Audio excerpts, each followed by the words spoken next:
ಏನು ನಾವು ದೊಡ್ಡ ಪ್ರಮಾಣದಲ್ಲಿ ಒಂದು ಸಭೆ ಮಾಡಬೇಕು ಅಂತ ಹೇಳಿ ಕುಮಾರಸ್ವಾಮಿಯವರು ರೇವಣ್ಣವರು ತೀರ್ಮಾನ ಮಾಡಿದ್ದಾರೆ. ಆ ಸಭೆಗೆ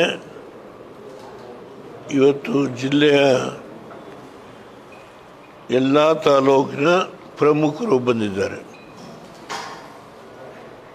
ಆ ಸಭೆಗೆ ರೇವಣ್ಣವರು ಯಾವುದು ಲೆಜಿಸ್ಲೇಚರ್ ಕಮಿಟಿ ಮೀಟಿಂಗ್ ಇದೆ, ಅದು ನಾನು ಮುಗಿಸ್ಕೊಂಡು ಬರ್ತೀನಿ, ನೀವು ಬನ್ನಿ ಅಂತ ಹೇಳಿದರು. ನಾನಿವತ್ತು ಯಾವುದನ್ನು ಮಾತಾಡಬೇಕು ಅಂತ ಬಂದಿಲ್ಲ. ನಾನು ನಿಮಗೆ ಮೊದಲೇ ಹೇಳಿದ್ದೆ, ನಾನು ಪಾರ್ಲಿಮೆಂಟ್ಗೆ ಹೋಗೋದಕ್ಕಿಂತ ಮುಂಚೆ ನಿಮ್ಮನ್ನೆಲ್ಲ ಮತ್ತೊಂದು ಸಾರಿ ಮೀಟ್ ಮಾಡ್ತೀನಿ, ಜೊತೆಲೇ ಊಟ ಮಾಡೋಣ. ಆವತ್ತು ಏನೇನು ವಿಷಯ, ಏಕೆ ನನ್ನ ಟರ್ಮು ನೆಕ್ಸ್ಟ್ ಜೂನ್ಗೆ ಮುಗಿಯುತ್ತೆ. ಆದ್ದರಿಂದ ಈ ಸಾರಿ ಪಾರ್ಲಿಮೆಂಟಲ್ಲಿ ಏನೇನು ಮಾತನಾಡಬೇಕು ಅನ್ನೋದ್ರ ಬಗ್ಗೆ ಸ್ವಲ್ಪ ಎಲ್ಲ ವಿಷಯ ಸಂಗ್ರಹಣ ಮಾಡಿಕೊಂಡು ನಿಮ್ಮ ಹತ್ರ ಮಾತಾಡ್ತೀನಿ ಅಂತ ಹೇಳಿದರು. ಇವತ್ತು ಯಾವುದು ಪ್ರಮುಖವಾಗಿ ನಮ್ಮ ಜಿಲ್ಲೆಯ ಸಂಘಟನೆ 24ನೇ ತಾರೀಕಿನ ಸಭೆಗೆ ಅತ್ಯಂತ ಮೇಲ್ಮಟ್ಟದ ಸಭೆಯನ್ನು ಮಾಡಬೇಕು ಅನ್ನೋ ಉದ್ದೇಶದಿಂದ ಎಲ್ಲ ಪ್ರಮುಖರು ಬಂದಿದ್ದಾರೆ. ಅವ್ರ ಜೊತೆ ಸಮಾಲೋಚನೆ ಮಾಡೋದಕ್ಕೆ ಅಂಥೇಳಿ ಇವತ್ತು ನಾನು ಬಂದಿರೋದು. ತಾವು ಬಂದಿದ್ದೀರಿ, ನಾನು ಏನು ಹೇಳಬೇಕು ಅಂತ ನನಗೆ ಗೊತ್ತಿಲ್ಲ. ಹೊಸ ವರ್ಷ ಶುಭಾಶಯ ಹೇಳಿದೆ. ತಾವೇನಾದರೂ ಕೇಳೋದಿದ್ದರೆ ಕೇಳಿ. ನನ್ನ ತಲೆಯೊಳಗೆ ಏನೂ ಇಟ್ಕೊಂಡು ಬಂದಿಲ್ಲ. ಈ ಬಳ್ಳಾರಿ ವಿಷಯದಲ್ಲಿ ನಾನು ಟಿ ವಿಲಿ ನೋಡಿದೆ, ಏಕೆಂದರೆ ಅಲ್ಲಿ ಗುಂಪು ಘರ್ಷಣೆ ಆಗಿದೆ. ಅದು ಶಾಸಕರುಗಳು ಯಾರ್ಯಾರು ಇನ್ವಾಲ್ವ್ ಆಗಿದ್ದಾರೆ ಅದರ ಬಗ್ಗೆ ನನಗೆ ಏನೂ ಗೊತ್ತಿಲ್ಲ. ಯಾರೋ ಒಬ್ಬ ಹುಡುಗ ತೀರೋಗಿರೋನ್ನ ಬಾಡಿನ ಕ್ಯಾರಿ ಮಾಡುವಾಗ ಶಾಸಕರು ಆ ಹುಡುಗನ ಯಾರು ಗುಂಡಿನ ಪೆಟ್ಟಿನಿಂದ ಸತ್ತಿದ್ದಾನೋ ಅವನ ಬಾಡಿಯನ್ನು ಹೊತ್ಕೊಂಡು ಶವ ಸಂಸ್ಕಾರ ಮಾಡಲಿಕ್ಕೆ ಹೋಗ್ತಾ ಇರ್ತಕ್ಕಂಥ ದೃಶ್ಯನ ದೃಷ್ಟಿ ಮಾಧ್ಯಮದಲ್ಲಿ ನೋಡಿದೆ. ನಾನು ಅದ್ರ ಬಗ್ಗೆ ಕೂಡ ಏನು ಹೇಳುವ ಶಕ್ತಿ ಇಲ್ಲ. ಆ ಗುಂಡು ಹೊಡೆದರೆ ಯಾರು, ಆಮೇಲೆ ದೃಷ್ಟಿ ಮಾಧ್ಯಮದಲ್ಲಿ ವರದಿಯಾಗಿರೋ ಪ್ರಕಾರ ನಮ್ಮ ರೆಡ್ಡಿ ಅಲ್ಲಿತ್ತಿಲ್ಲ ಅಂಥೇಳಿ ಇದ್ದರೆ ಅವರಿಗೆ ಅಪಾಯ ಆಗೋದು ಅಂತಲೂ ಒಂದು ಭಾವನೆ ದೃಷ್ಟಿ ಮಾಧ್ಯಮದಲ್ಲಿ ವ್ಯಕ್ತ ಆಗಿದೆ. ಅಲ್ಲಿ ಅವ್ರ ಮನೆ ಮುಂದೆ ಎಂಥದ್ದು ಇದು ಫ್ಲ್ಯಾಗ್ ಕಟ್ಟಲಿಕ್ಕೆ ಜಗಳ ಆಯಿತು ಅಂತಲೂ ಏನೋ ಸಮಥಿಂಗ್ ಇದೆ. ಅದರ ಮೇಲೆ ನಮ್ಮ ಕಾಂಗ್ರೆಸ್ನ ಹಿರಿಯ ಮುಖಂಡರು ಬಳ್ಳಾರಿಗೆ ಹೋಗಿದ್ದಾರೆ. ಅಲ್ಲಿ ವಿಷಯವನ್ನೆಲ್ಲ ಅವರು ಸಂಗ್ರಹಣ ಮಾಡ್ತಾ ಇದ್ದಾರೆ ಅಂಥೇಳಿ ವರದಿ ಮಾಧ್ಯಮದಲ್ಲಿ ಬಂದಿರೋದು. ಸಿದ್ದರಾಮಯ್ಯವರು ನನಗೆ ಡೀಟೇಲ್ಸ್ ಬಂದ ಮೇಲೆ ನಾನು ಕ್ರಮ ತಗೊಳ್ತೀನಿ ಅಂತ ಅವರು ಹೇಳಿದ್ದಾರೆ. ಈಗ ಅಭಿಪ್ರಾಯಗಳು ಈ ಥರ ಇದೆ. ಆಮೇಲೆ ಈಗ 4 ಚಾರ್ಜ್ ಶೀಟ್ನ ಮಾಡಿದ್ದಾರೆ ಅಂಥೇಳಿ, ಆಮೇಲೆ ಆ ಗುಂಡು ಯಾರು ಹೊಡೆದಿದ್ದಾನೋ ಅದು ಪೊಲೀಸ್ನವರ ಗನ್ನಿಂದ ಬಿದ್ದಿರೋದಲ್ಲ ಅನ್ನೋದು, ಯಾರೋ ಖಾಸಗಿಯ ವ್ಯಕ್ತಿ ಹೊರಗಡೆಯಿಂದ ಹೊಡೆದಿದ್ದಾರೆ. ಹೀಗೆ ಹಲವಾರು ರೀತಿಯಾದಂಥ ಭಾವನೆಗಳು ಮಾಧ್ಯಮದಲ್ಲಿ ವ್ಯಕ್ತ ಆಗಿರೋದನ್ನು ನೋಡಿದ್ದೇನೆ ನಾನು. ಅದರಿಂದ ನಿಖರವಾಗಿ ನಾನು ಹೀಗೆ ಆಯಿತು ಹಾಗಾಯಿತು ಅಂತ ಹೇಳೋದು ನನಗೆ ಸ್ವಲ್ಪ ಕಷ್ಟ. ಒಂದು ಶ್ರೀರಾಮುಲು ಅವರಿಗೆ, ಜನಾರ್ದನ್ ರೆಡ್ಡಿ ಅವರಿಗೆ, ಅವರಿಗೆ ಸರ್ಕಾರ ಸಾಕಷ್ಟು ರಕ್ಷಣೆ ಮಾಡ್ತಕ್ಕಂಥ ಜವಾಬ್ದಾರಿ ತಗೋಬೇಕು ಅಂತಲೂ ಒಂದು ವರ್ಗ ಹೇಳಿರೋದನ್ನು ಕೇಳಿದ್ದೇನೆ. ನಾನು ನಿಮ್ಮ ಪತ್ರಿಕೆ ನೋಡಲ್ಲ, ಈಗ ಟಿ ವಿ ನೋಡ್ಕೊಂಬಂದು ಹೇಳ್ತಾ ಇದ್ದೇನೆ. ನಾನು ಇರೋ ವಿಷಯ ಹೇಳಬೇಕು ಈಗ. ಅದರಿಂದ ಕಾದು ನೋಡೋಣ ಯಾವ ರೀತಿ ಯಾರ ಮೇಲೆ ಕ್ರಮ ತೆಗೆದುಕೊಳ್ತಾರೆ ಅದನ್ನು ಕಾದು ನೋಡೋಣ ಅಷ್ಟೇ. I can't jump to conclusion. ನಾನು ಇನ್ನೇನಾದರೂ ವಿಷಯ ಇದ್ದರೆ ಕೇಳಿ. ಇಂಥ ಗನ್ ಸಂಸ್ಕೃತಿ ರಾಜ್ಯಕ್ಕೂ ಕಾಲಿರ್ತಲ್ಲ ಅಂತ ಪಕ್ಕದ ಆಂಧ್ರದಲ್ಲಿ ಕೇಳ್ತಾ ಇದ್ವಿ, ಬೇರೆ ಕಡೆ ಇರ್ತಿತ್ತು, ಬಿಹಾರದಲ್ಲಿ ಇರ್ತಿತ್ತು, ಯಾವುದರಲ್ಲಿ ಕರ್ನಾಟಕದಲ್ಲೂ ಕೂಡ ಈ ಗನ್ ಸಂಸ್ಕೃತಿ ಕಾಲಿಟ್ಟಿದೆಯಲ್ಲ ಅಂತ. ಗನ್ ಸಂಸ್ಕೃತಿ ಆಂಧ್ರದಲ್ಲಿ ಕೇಳ್ತಾ ಇದ್ವಿ, ಕರ್ನಾಟಕಕ್ಕೂ ಬಂದಿದೆಯಲ್ಲ ಅಂತ.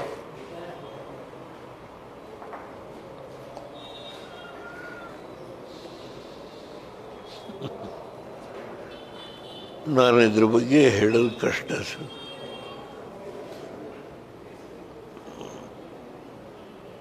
I don't want to react.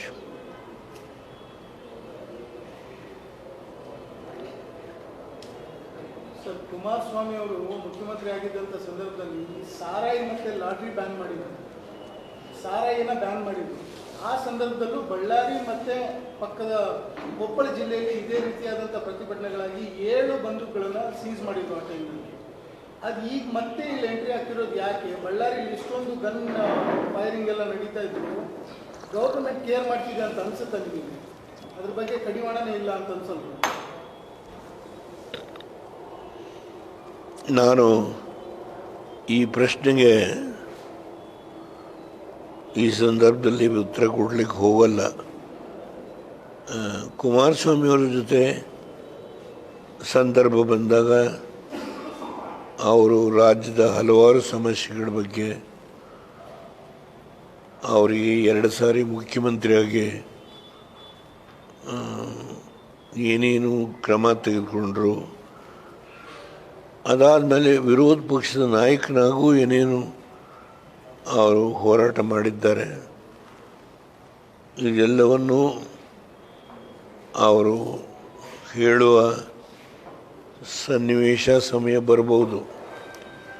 ಆದ್ದರಿಂದ ಇವತ್ತು ನಾನು ಅದಕ್ಕೆ ಉತ್ತರ ಕೊಡಲಿಕ್ಕೆ ಹೋಗಲ್ಲ. ನೀವೇನು ಪ್ರಶ್ನೆ ಕೇಳಿದರೆ ಸಾರಾಯಿ ನಿಷೇಧ ಮಾಡಿದ್ದು ಅವರು, ಹಲವಾರು ಲೋನ್ ವೇವ್ ಮಾಡಿದ್ದು ಅವರು, ಈಗ ಬೇಕಾದಷ್ಟು ವಿಷಯಗಳಿದೆ. ಅದರಿಂದ ನಾನು ಅವರು ಮಾಡಿರ್ತಕ್ಕಂಥ ಕೆಲಸ, ಅದರಿಂದ ಉದ್ಭವ ಆದಂಥ ಸಮಸ್ಯೆಗಳು, ಇವುಗಳ ಎಲ್ಲ ವಿವರವನ್ನು ನಾನು ಹೇಳಲಿಕ್ಕೆ ಹೋಗಲ್ಲ. ನೀವು ಕೇಳದೇ ಇದ್ದರೂ ನಾನೇ ಹೇಳಿಬಿಡ್ತೇನೆ. ಈಗ ಡಿ ಕೆ ಶಿವಕುಮಾರ್ ಅವರು ಬೆಂಗಳೂರು-ಮೈಸೂರು ಇನ್ಫ್ರಾಸ್ಟ್ರಕ್ಚರಲ್ ಕಾರಿಡಾರ್ ಇವತ್ತು ಸ್ವಲ್ಪ ಕಠಿಣವಾಗಿ ಹೇಳಿದ್ದಾರೆ ಡಿ ಕೆ ಶಿವಕುಮಾರ್. ಅದು ಅತಿಯಾಯಿತು, ನಾವು ಮೇಲೆ ಕ್ರಮ ತಗೊಳ್ಬೇಕಾದ್ದು ಅನಿವಾರ್ಯ ಅಂತ ಹೇಳಿದ್ದಾರೆ. ಇಲ್ಲಿ ಪೇಪರ್ ನೋಡಿದ್ರೆ ನೀವು, ಫಸ್ಟ್ ಟೈಮು ಅಷ್ಟು ಕಠಿಣವಾಗಿ ಹೇಳಿದ್ದಾರೆ.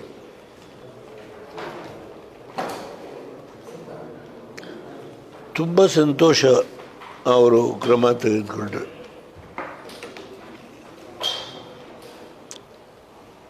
ಅವರೇನು ಹೇಳಿದ್ದಾರೆ, ಅವರು ಕ್ರಮ ತೆಗೆದುಕೊಂಡ್ರೆ ತುಂಬ ಸಂತೋಷ ನನಗೆ. ನಾನು ಈ ರಾಜ್ಯದ ಮುಖ್ಯಮಂತ್ರಿಯಾಗಿ 1995ರಲ್ಲಿ ಭಾರತ್ ಫೋರ್ಜಸ್ ಪೂನಾ, ಅದರ ಮಾಲೀಕರು ಬಾಬಾ ಕಲ್ಯಾಣಿ.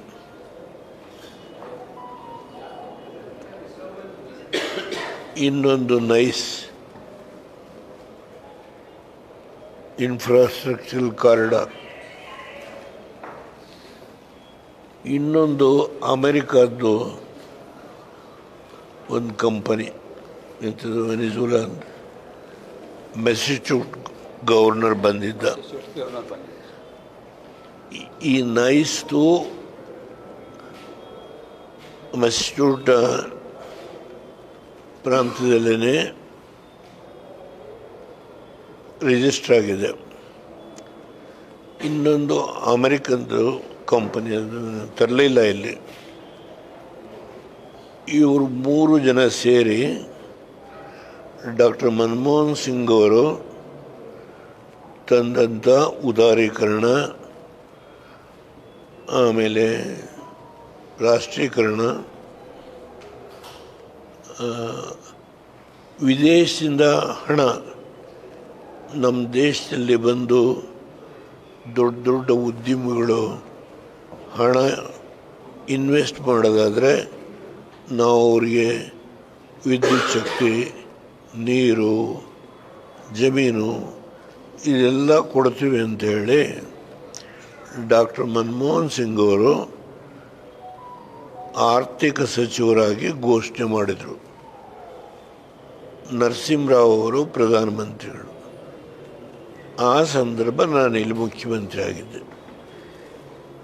ಈ 3 ಕಂಪನಿಗಳು ಬಂದು ಬೆಂಗಳೂರಿಂದ ಮೈಸೂರಿಗೆ 6 ಪಥದ ರಸ್ತೆ, 4 ಪಥ ಈ ಕಡೆ ಫುಲ್ ಕಾಂಕ್ರೀಟ್ ರೋಡು,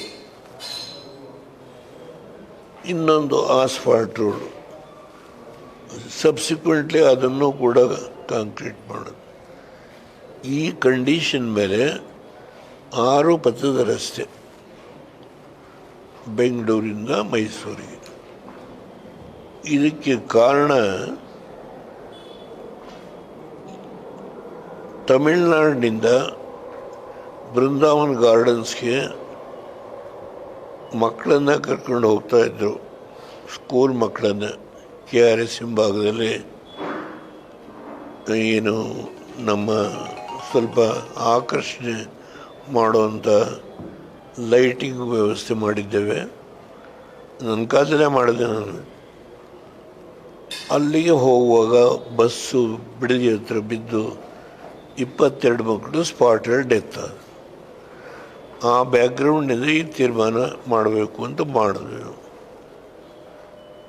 ಅದರಲ್ಲಿ ಅವರೇ ಹಣ ಇನ್ವೆಸ್ಟ್ ಮಾಡೋದು, 5 ಟೌನ್ಶಿಪ್ ಮಾಡೋದು, ಈ ರಸ್ತೆ ಮಾಡೋದು ಎಲ್ಲ ತೀರ್ಮಾನ ಆಯಿತು. ನಾನು MOU ಸೈನ್ ಮಾಡಿದ ಮೇಲೆ ಪ್ರಧಾನಮಂತ್ರಿಯಾಗಿ ಡೆಲ್ಲಿಗೆ ಹೋದೆ. ಅದಾದಮೇಲೆ ಏನೇನು ಮಾಡಿದ್ದಾರೆ ಅನ್ನೋದ್ರ ಬಗ್ಗೆ ವಿಧಾನಸಭೆಯಲ್ಲಿ ಎಲ್ಲ ಪಕ್ಷದವರು ಸೇರಿ ನಿರ್ಣಯ ಮಾಡಿ ಸುದೀರ್ಘ ಚರ್ಚೆ, ಕಾಗೋಡು ತಿಮ್ಮಪ್ಪನವರು ಅಧ್ಯಕ್ಷರು, ಸಿದ್ದರಾಮಯ್ಯ ಮುಖ್ಯಮಂತ್ರಿ, ರಮೇಶ್ ಕುಮಾರ್ ಮಂತ್ರಿ ಇದ್ದರೂ ಇಲ್ಲೋ ಗೊತ್ತಿಲ್ಲ ನನಗೆ, ಭಾಳ ಹಾರ್ಡ್ ಹಿಟ್ಟಿಂಗ್ ಸ್ಪೀಚ್ ಮಾಡಿದರು. ಅನೇಕ ಜನ BJPಯವರು ಮಾತಾಡಿದರು. ಇದೆಲ್ಲ ಮಾಡಿ ಸರ್ವಾನುಮತದಿಂದ ನಮ್ಮ ಇವರು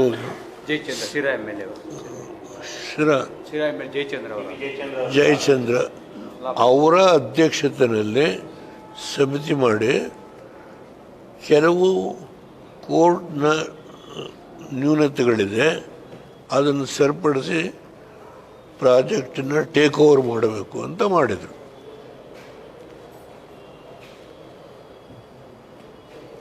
ಇದು ಬ್ಯಾಕ್ಗ್ರೌಂಡ್. ಇನ್ನೊಂದು ವಿಷಯ ಹೇಳ್ತೀನಿ, ಈಗ ನನ್ನ ಮೇಲೆ ಕೇಸ್ ಹಾಕಿ ನಾನು ಇದ್ರ ವಿರುದ್ಧ ಮಾತಾಡಬಾರ್ದು ಅಂತೇಳಿ $200 ಪೆನಾಲ್ಟಿನೂ ಹಾಕ್ಬಿಟ್ರು ನನ್ನ ಮೇಲೆ. ಯಾವುದೋ ಅಲ್ಲೂ ಎಂಥ ಕೋರ್ಟವು ಮ್ಯಾಜಿಸ್ಟ್ರೇಟ್ ಕೋರ್ಟು 2. ನಮ್ಮ ಲಾಯರ್ ಯಾರೋ ಒಬ್ಬರಿದ್ದರು ಪಾಪ. ಇರಲಿ ಲಾಯರ್ ಬಗ್ಗೆ ಅದು ಪಾಪ ನಮ್ಮ ಫಾರ್ಮರ್ ಅಡ್ವೊಕೇಟ್ ಜನರಲ್ ಇವರು ಉದಯೊಳ್ಳವರು ಏನು ಪಾಪ ಯಾರೋ ಒಬ್ಬ ಅಡ್ವೊಕೇಟ್ ಮೇಲೆ ಆಪಾದನೆ ಮಾಡಬೇಡಿ, ನೀವೊಂದು ಲೆಟ್ರ್ ಕಳಿಸಿ, ನಾನಿನ್ನು ಮಾತಾಡೋದಿಲ್ಲ ಅಂಥೇಳಿ. ನಾನು ಕಾಯಿಲೆ ಇದ್ದು ಮಲಗಿದ್ದೆ ಮನೆಯಲ್ಲಿ. ನಾನು ಲೆಟ್ರ್ ಕಳಿಸ್ದೆ, ಅದು ತೀರ್ಮಾನ ಅಷ್ಟಕ್ಕೆ ನಿಂತೋಯ್ತು. ಅದಾದಮೇಲೆ ಇವು ಸುಪ್ರೀಂ ಕೋರ್ಟ್ಗೆ ಹೋದ. ಸುಪ್ರೀಂ ಕೋರ್ಟಲ್ಲಿ ಒಂದು ತೀರ್ಮಾನ ಮಾಡಿದ್ರು. ಅಂದರೆ ದೇವೇಗೌಡರು ನಾವು ಹೈಕೋರ್ಟಲ್ಲಿ ಏನು ಡೈರೆಕ್ಷನ್ ಅಂಡರ್ಟೇಕಿಂಗ್ ಕೊಟ್ಟಿದ್ದಾರೆ, ಅವರೇನಾರು ಇದ್ರ ಬಗ್ಗೆ ಮಾತಾಡಿದರೆ ವಿಲ್ ಟೇಕ್ ಆ್ಯಕ್ಷನ್ ಅಂತ ಹೇಳಿ ರಿಟೈರ್ಡ್ ಆಗಿ ಮನೇಲಿದ್ದಾರೆ ಒಬ್ಬರು CJ. ಅವ್ರಿಗೆ ಮಕ್ಕಳಿಲ್ಲ. ಅವ್ರ ಹೆಸರೆಂಥದ್ದು ಸಾಯಿರೆ, ಅವ್ರ ಮಕ್ಕಳಿಗೂ ಚಂದ್ರಚೂಡ್. ಅವರೊಂದು ತೀರ್ಮಾನ ನಗು ಬರುತ್ತೆ ನನಗೆ, ಚಿಂತೆ ಇಲ್ಲ. ಈಗ ನಮ್ಮನ್ನು ನಿನ್ನೆ ಅಶೋಕ್ ಕೇಣಿ ಹೇಳಿದ್ದಾರೆ, ನಾವು ದೇವೇಗೌಡರ ಮೇಲೆ ಯಾವುದೂ ರಿಟ್ ಹಾಕಿಲ್ಲ ಅಂತ. ನಾನು ಆ ಪೇಪರ್ಗಳು ಯಾವುದೂ ತರಲಿಲ್ಲ. ಈಗ ಇವತ್ತೇನು ಮಾತಾಡಬೇಕು ಅಂತ ಬಂದವನಲ್ಲ ನಾನು. ಯಾವುದೂ ರಿಟ್ ಹಾಕಿಲ್ವಲ್ಲ ದೇವೇಗೌಡರ ಮೇಲೆ ಅಂತ ಹೇಳಿದ್ದಾನೆ. ಚಿಂತೆ ಇಲ್ಲ. ಆದರೆ 21ನೇ ತಾರೀಕು ಜನವರಿ ಸುಪ್ರೀಂ ಕೋರ್ಟ್ ಮುಂದೆ ಕೇಸಿದೆ.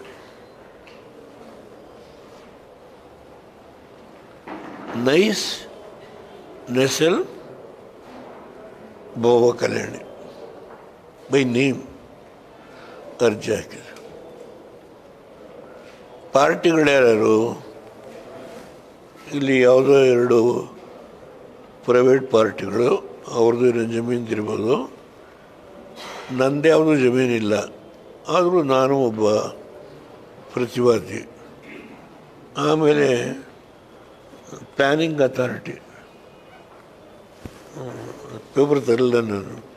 ಪ್ಲ್ಯಾನಿಂಗ್ ಅಥಾರಿಟಿ ಚೀಫ್ ಸೆಕ್ರೆಟರಿನ ಪಾರ್ಟಿ ಮಾಡಿಲ್ಲ, 2 ಡಿಪಾರ್ಟ್ಮೆಂಟ್ಗಳನ್ನು ಪಾರ್ಟಿ ಮಾಡಿದ್ದಾರೆ.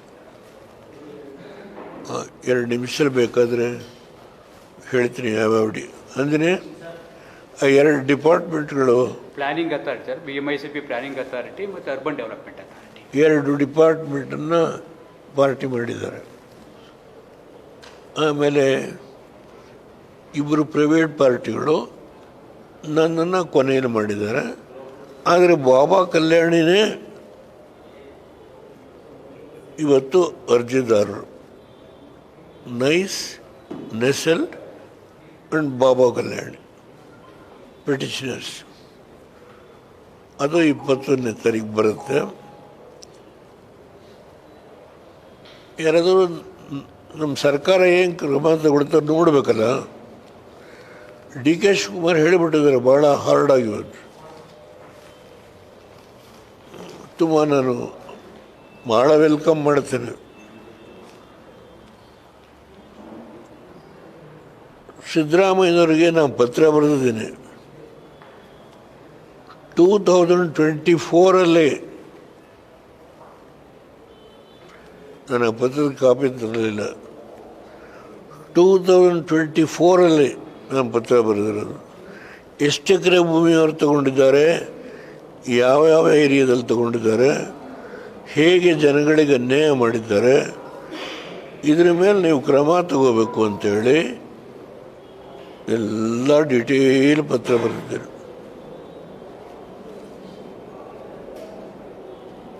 ಲಾಸ್ಟ್ ಟೈಮ್ ಬಂದಾಗ ಅವರೊಂದು ಎಂಡಾರ್ಸ್ಮೆಂಟ್ ಕೊಟ್ಟರು ಹೇಳಿದೆ. ಆದರೆ ಈಗ ನಮ್ಮ ಕಾಂಗ್ರೆಸ್ ಅಧ್ಯಕ್ಷರು ಡೆಪ್ಟಿ ಸಿ ಎಂ ಇವತ್ತು ಹೇಳಿರೋ ನಾನು ಕಠಿಣವಾದ ಕ್ರಮ ತಗೋತೀನಿ ಅಂತ ತುಂಬ ಸಂತೋಷ, ವೆಲ್ಕಮ್ ಮಾಡ್ತೀನಿ. ಕ್ರಮ ಆಗತ್ತೆ ಅಂತೀರಾ? ಹಾಂ, ಆಗತ್ತೆ ಅಂತ ವಿಶ್ವಾಸ ಇದೆಯಾ? ಹೌದು, ಕ್ರಮ ತಗೋತಾರ ಅಂತ ಅವರು ತಗೋತಾರ ಅವರು. ಬಾಬಾ ಇದು ಕೇಳಿದ್ದು ಭಾಳ ಜಾಸ್ತಿ ಆಯಿತು, ನಾನು ಸರ್ಕಾರ ಬುದ್ಧಿ ಕಲಿಸ್ತೀವಿ ಅಂತ ಹೇಳಿದ್ದಾರೆ. ಅದು ಓದಿದೆ ನಾನು. ಅವರು ಏನು ಕ್ರಮ ತಗೊಳ್ತಾರೆ ನೋಡೋಣಂತೆ, ತಗೊಂಡ್ರೆ ತುಂಬ ಸಂತೋಷ. ಈಗ ಬೆಂಗಳೂರು ಮೈಸೂರು ಪರ್ ಡೇ 5 ಗ್ಯಾರಂಟಿಗಳು ಮಾಡಿ ಡೆವಲಪ್ಮೆಂಟ್ ವರ್ಕ್ಗೆ ದುಡ್ಡಿಲ್ಲ.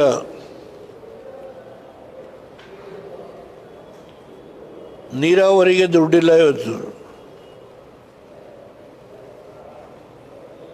ರಸ್ತೆ ಮಾಡಿಲ್ಲ. ಎಲ್ಲೊಂದು 10 ಕಿಲೋಮೀಟ್ರು, ಆ ಕಡೆಗೆ ಒಂದು 36 ಕಿಲೋಮೀಟ್ರ್. ಇಲ್ಲಿ ನಮ್ಮ ಇದು ತಮಿಳ್ನಾಡಿಗೆ ಹೋಗೋ ರಸ್ತೆಗೂ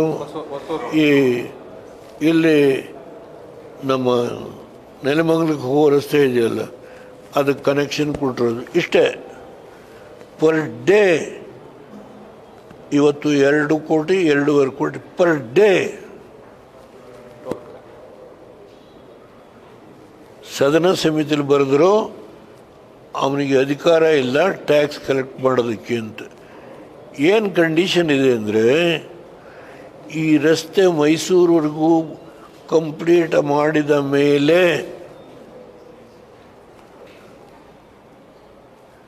ಅವನೇನಿದ್ರು ಟೋಲ್. ಆಮೇಲೆ ಇದು ಈ ರಸ್ತೆ 30 ವರ್ಷಕ್ಕೆ ಜಾಗ ವಾಪಸ್ಸು ಸರ್ಕಾರಕ್ಕೆ ಕೊಡಬೇಕು.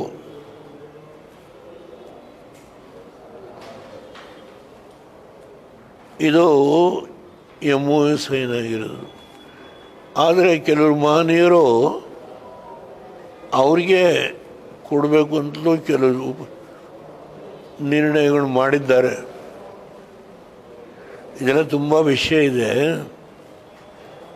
ಸಿದ್ದರಾಮಯ್ಯರಿಗೆ ಗೊತ್ತಿದೆ ಪಾಪ. ಡೆಪ್ಟಿ ಚೀಫ್ ಮಿನಿಸ್ಟ್ರು ಒಂದು ಸಂದರ್ಭದಲ್ಲಿ ನಮ್ಮ ಹಿಂದಿನ ಸ್ವಾಮಿಗಳಿದ್ದರು, ಬಾಲಗಂಗಾಧರನಾಥ ಸ್ವಾಮಿಗಳು.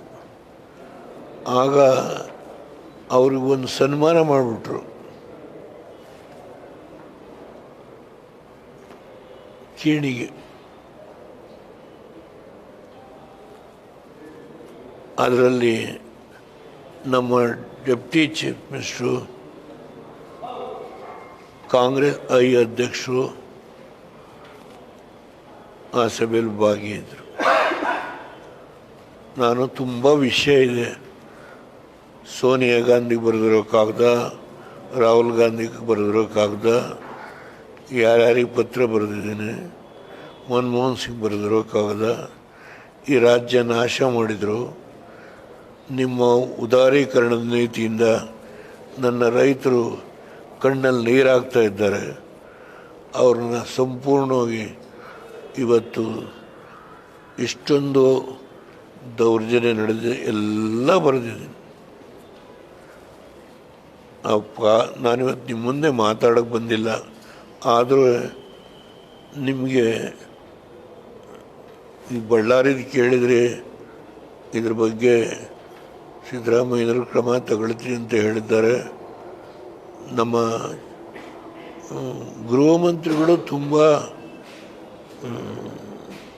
ಟೈಮ್ಲಿ ಆ್ಯಕ್ಟ್ ಮಾಡ್ತಾರೆ, ಅದೆಲ್ಲ ಯಾವ ಅನುಮಾನ ಇಲ್ಲ.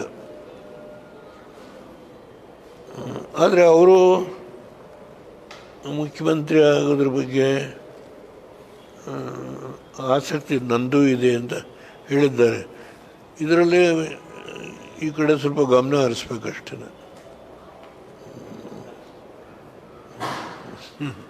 ಏಕೆಂದರೆ ವಿಷಯ ತುಂಬ ಹೇಳಬಲ್ಲೆ. ಕಾಲ ಬರುತ್ತೆ, ದೇವೇಗೌಡ ಇನ್ನೂ ಬದುಕಿರ್ತೀನಿ, ಹಂತ ಹಂತವಾಗಿ ಕಾಲ ಬರುತ್ತೆ, ನಿಮ್ಮ ಮುಂದೆ ಇರ್ತೇನೆ ನಾನು. ಯಾವ್ಯಾವ ಸಂದರ್ಭದಲ್ಲಿ ಏನೇನು ಮಾಡಿದ್ದಾರೆ ಇವರು ಹೇಗೆ ಈ ರಾಜ್ಯ ಆಳಿದ್ದಾರೆ ಎಲ್ಲ ವಿಷಯವನ್ನು ಈಗ ಹಾಸನದಲ್ಲಿ ಸಭೆ ಮಾಡೋದು ತಮಾಷೆ ಮಾಡ್ತೀನ. ಇವರು 2 ಸಭೆ ಮಾಡಿದ್ರು ಹಾಸನದಲ್ಲಿ. ಯಾಕೆ?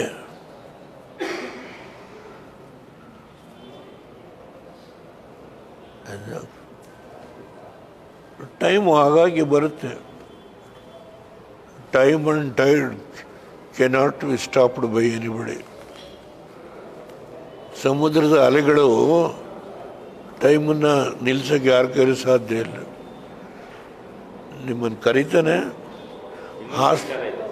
ಯಾವುದೆಡೆ EVM ವಿಚಾರವಾಗಿ ರಾಜ್ಯ ಸರ್ಕಾರ ಒಂದು ಸರ್ವೆ ಮಾಡಿದೆ. ರಾಜ್ಯದಲ್ಲಿ ಸುಮಾರು 80%ಗೆ ಹೆಚ್ಚು ಜನ EVM ಬೇಕು, ಎಲೆಕ್ಟ್ರಾನಿಕ್ ವೋಟಿಂಗ್ ಮಷಿನ್ ಬೇಕು ಅಂತೇಳಿ 80%ಗಿಂತ ಜಾಸ್ತಿ ಜನ ಅದನ್ನು ಲೈಕ್ ಮಾಡಿದ್ದಾರೆ. EVM ಬೇಕು, ಚೆನ್ನಾಗಿದೆ ಅಂತೇಳಿ. ರಾಹುಲ್ ಗಾಂಧಿ ಸೇರಿದಂಗೆ ಸಾಕಷ್ಟು ಜನ EVM ವಿರುದ್ಧನೇ ಆರೋಪ ಮಾಡಿದ್ರು, ವೋಟ್ ಚೋರಿ ಅಂತ ಕೂಡ ಹೇಳಿದ್ರು. ಯಾವುದು EVM ಸಾಂಖ್ಯಿಕ ಇಲಾಖೆ ಅಡಿಯಲ್ಲಿ ಸರ್ವೆ ಆಗಿದೆ ಸರ್. ಅವ್ರು ಏನ್ ಹೇಳ್ತಾರೆ ಅಂತ ಹೇಳಿದ್ರೆ ಎಲೆಕ್ಟ್ರಾನಿಕ್ ವೋಟಿಂಗ್ ಮಿಷಿನ್ ಬೇಕು ಅಂತ ಹೇಳಿ 83% ಜನ ಹೇಳ್ತಿದ್ದಾರೆ. ಎಲೆಕ್ಟ್ರಾನಿಕ್ ವೋಟಿಂಗ್ ಮಿಷಿನ್ ಬೇಕು ಅಂತ ಹೇಳ್ತಿದ್ದಾರೆ. ಸರಿ, EVM ಬೇಕು ಅಂತ. ಸರ್, ಒಂದು ನಿಮಿಷ. ಇದು ಬಗ್ಗೆ ಸಾಕಷ್ಟು ವಾದ ವಿವಾದ ಸಾಕಷ್ಟು ನಡೀತಾ ಇದೆ. ನಾನು ಈ ವಿಷಯನ ನಾನು ಒಬ್ಬನೇ ಅಂತ ಕಾಣುತ್ತೆ. ಈಗ ಸುಮಾರು ಶೇಷನ್ ಇದ್ದ ಕಾಲದಲ್ಲಿ ಕಾಂಗ್ರೆಸ್ಸು BJP ವಿರೋಧ ಮಾಡಲಿಲ್ಲ. ನಾನು ಇದ್ರ ಬಗ್ಗೆ ವಿರೋಧ ಮಾಡಿದೆ. ನಾನು ಆ ಕಾಗದ ಪತ್ರ ವ್ಯವಹಾರ ಮಾಡಿರೋದು ದೆಹಲಿ ನಮ್ಮ ಆಫೀಸಲ್ಲಿದೆ. ಅದ್ರ ಬಗ್ಗೆ ಇವತ್ತು ಇವರೇನು ವಾದ ವಿವಾದ ನಡೆಸ್ತಾ ಇದ್ದಾರೆ. ನಾನು ಅವತ್ತೇ ಹೇಳಿದ್ದೇನೆ, ಏನು ನಾವು ಪೇಪರ್ ಬ್ಯಾಲೆಟ್ ಇದೆ, ಅದನ್ನು ನಾವು ಮುಂದುವರಿಸೋಣ, ಇದು ಕೈ ಹಾಕೋದು ಬೇಡ ಅಂತೇಳಿ. ಈಗ ಇದರ ಬಗ್ಗೆ ಚರ್ಚೆ ನಡೀತಾ ಇದೆ. ಇವತ್ತೇನು ಮಮತಾ ಬ್ಯಾನರ್ಜಿಯವರು ಎಷ್ಟೊಂದು ಆಕ್ರೋಶದಲ್ಲಿ ಮಾತಾಡಿದ್ದಾರೆ. ಅಲ್ಲಿ ನಮ್ಮ ಗೃಹ ಮಂತ್ರಿಗಳು ಹೋಗಿ 3 ದಿನ ಕ್ಯಾಂಪ್ ಮಾಡಿ ಏನೇನು ನಡೀತಾ ಇದೆ, ಇದರ ಬಗ್ಗೆ ನಾನೇನು ಹೇಳಲಿಕ್ಕೆ ಹೋಗಲ್ಲ. ಏಕೆಂದರೆ ಆಮೇಲೆ ತಮಿಳ್ನಾಡಲ್ಲಿ ಅಲ್ಲೇ ನಡೀತಾ ಇದೆ. It has become a major issue. I am not in a position to react. ನಮ್ಮದೊಂದು ಸಣ್ಣ ಪಾರ್ಟಿ ಕರ್ನಾಟಕದಲ್ಲಿ ನಾವಿದ್ದೇವೆ. ನಾವು ಇದರ ಬಗ್ಗೆ ಯಾವುದೂ ಅಸೆಂಬ್ಲಿ ಎಲೆಕ್ಷನ್ನು, ಪಾರ್ಲಿಮೆಂಟ್ ಎಲೆಕ್ಷನ್ ಇಲ್ಲ. ಆದ್ದರಿಂದ ಈ ಸಂದರ್ಭದಲ್ಲಿ ನಾನು ಹೆಚ್ಚು ಮಾತನಾಡಲಿಕ್ಕೆ ಹೋಗಲ್ಲ. ನಾನು ಮೊದಲೇ ಹೇಳಿದ್ದೇನೆ, ಡೆಲ್ಲಿಗೆ ಹೋಗೋದಕ್ಕಿಂತ ಮುಂಚೆ ನಿಮ್ಮನ್ನೊಂದು ಸರಿ ಭೇಟಿ ಮಾಡಿ ಹೋಗ್ತೇನೆ ಅಂತೇಳಿ. I will keep that promise. Again ಹೊಸ ವರ್ಷದ ಶುಭಾಶಯಗಳು. ನಮ್ಮ ಹಳ್ಳಿಯಿಂದ ಜನ ಬಂದಿದ್ದಾರೆ, ಅಲ್ಲಿಗೆ ಹೋಗೋಣ. ನಮಸ್ಕಾರ. ಒಂದು ಮಾತಾಡ್ಬೋದು. ಕೇರಳ CM ಪಿಣರಾಯಿ ವಿಜಯನ್ ಕೋಗಿಲು ವಿಚಾರದ ಬಗ್ಗೆ ಮಾತಾಡಿದ್ದಾರೆ. ಯಾವುದು? ಕೇರಳ CM ಪಿಣರಾಯಿ ವಿಜಯನ್ ಅವರು ಕೋಗಿಲು ಅಲ್ಲಿ ಸರ್ಕಾರ ಕ್ರಮ ತೆಗೆದುಕೊಂಡ ವಿಚಾರವಾಗಿ ಮತ್ತು ಈಗ ಅವರಿಗೆ ಮನೆ ಹಂಚಿಕೆ ಆಗ್ತಾ ಇದೆ ವಿಚಾರವಾಗಿ ನಾನು ನೋಡಿದೆ.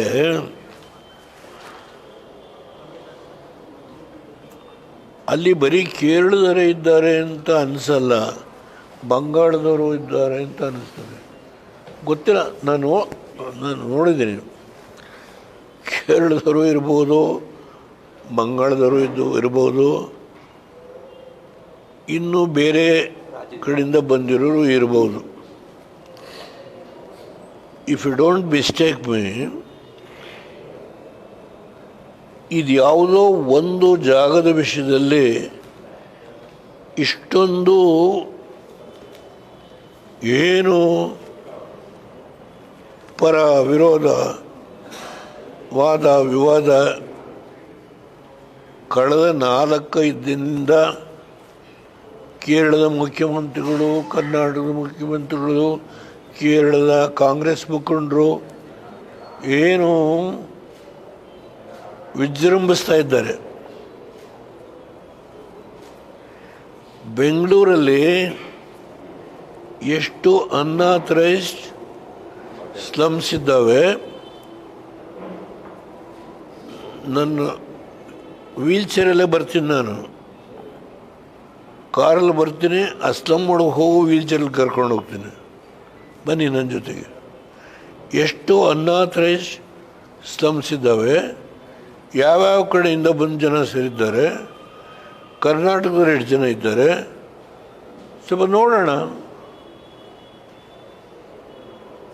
ಇಲ್ಲಿ ಕಸ ಹಾಕಿದ ಜಾಗದಲ್ಲಿ ಬಂದವರು ಆ ಜಾಗ ತಗೊಂಡವರು ಅಂತ ಒಂದು ಆರೋಪ. ಈ ವಿಷಯದ ಬಗ್ಗೆ ಬೆಂಗಳೂರು ಇವತ್ತು ಬೃಹದಾಕಾರವಾಗಿ ಬೆಳೆದಿದೆ. ಅದರಿಂದ ಎಷ್ಟು ಅನ್ಆಥರೈಸ್ಡ್ ಸ್ಲಮ್ಸ್ ಇದ್ದಾವೆ, ಅದ್ರ ಬಗ್ಗೆ ಯಾರು ಕ್ರಮ ತಗೊಂಡಿದ್ದಾರೆ?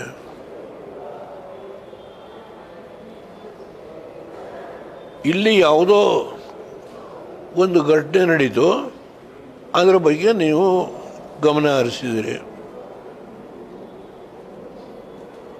BJP ಕಾಂಗ್ರೆಸ್ ಇಬ್ಬರು ನಾನು BJP ಹೋರಾಟಕ್ಕೆ ನಾನು ವಿರೋಧ ಮಾಡಿದೆ, ಪರ ಮಾಡಿದೆ ಅಂತೆಲ್ಲ, ಇಬ್ಬರದು ಸಂಘರ್ಷ ಎಕ್ಸ್ಟ್ರೀಮ್ ಹೋಗಿದೆ.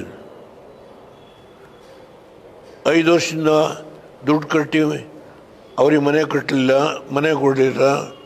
ಮೊನ್ನೆ ದಿನ ಕೇರಳದ ಮುಖ್ಯಮಂತ್ರಿ ಹೇಳಿದರು ಅಂದ ತಕ್ಷಣ ಕೇರಳದ ಕಾಂಗ್ರೆಸ್ ಈ ಲೀಡ್ರು ಹೇಳಿದರು ಅಂದ ತಕ್ಷಣ ಅವ್ರಿಗೆ ಈಗಲೇ ಮನೆ ಕೊಡ್ತಾರೆ. ಇದೆಲ್ಲ ವಾದ ವಿವಾದ. ನಾನು ಟಿ ವಿಲಿ ನೋಡಿದ್ದೇನೆ, ಪತ್ರಿಕೆ ಎಷ್ಟು ಓದಲಿಕ್ಕಾಗಲ್ಲ.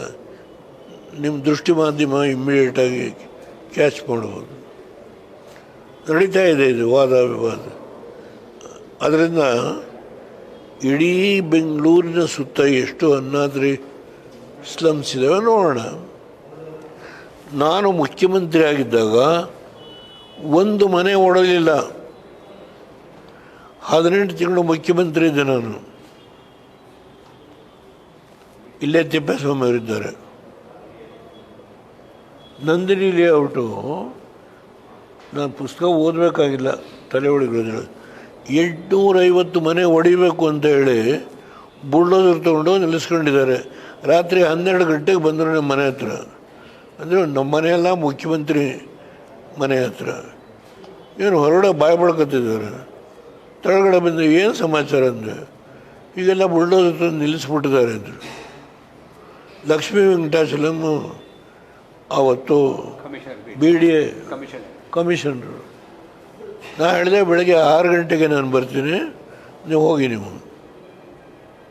ಹೋದೆ, ಎಲ್ಲ ಸ್ಟಡಿ ಮಾಡಿದೆ, ನಿಲ್ಲಿಸಿ ಅಲ್ಲಿಗೆ ಅಂದರೆ. ಬಂದು ಯಾರ್ಯಾರೋ ಕಟ್ಕೊಂಡಿದ್ದಾರೆ, ಮನೆ ಕಟ್ಕೊಂಡಿದ್ದಾರೆ, ಹೊಡಿಬೇಡಿ ಅಂದರು. ದುಡ್ಡು ಕಟ್ಟೋರಿಗೆ ಏನು ಮಾಡಬೇಕು?